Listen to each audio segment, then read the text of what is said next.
with this work, we want to own everything. Everything. Everything.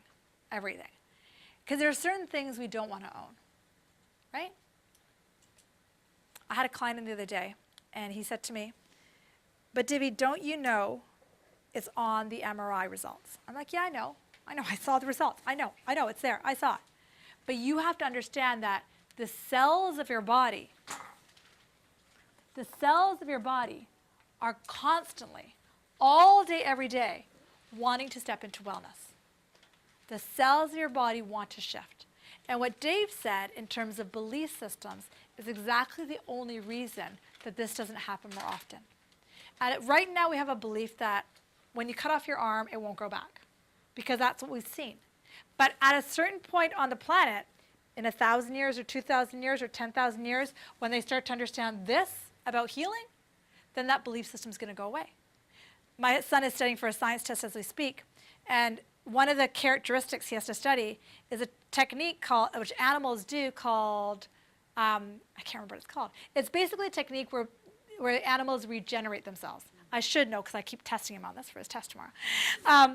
And basically he was telling me about some animal, can't remember which one it was, that vomits up its own stomach, and then it produces its own stomach again. And these are animals, right? And then he was talking about some animal that cuts its tail off when it's in fear, and then the tail regenerates, right? And I'm like, yeah, right. He said to me when we were studying for this test, "Why can't humans do that?" Got it? Because animals are the same cellular, genetic makeup. What we have is we have these belief systems that you were talking about. These thoughts that can become belief systems that become reality. How do people shift things like cancer or chronic disease or chronic this or chronic that when the x-ray shows it's this? How do they do that? They change their belief system. This is what it is, but they don't listen to anything else. They don't Google, or if they Google, they stop. That was their experience.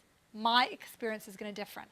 And you have to imagine, or be willing to imagine, that your cells constantly recycle, regenerate, resurface, and can actually shift. So if the reality you're living right now is a certain thing, by focusing on what's wrong, what are we doing? We're making it bigger.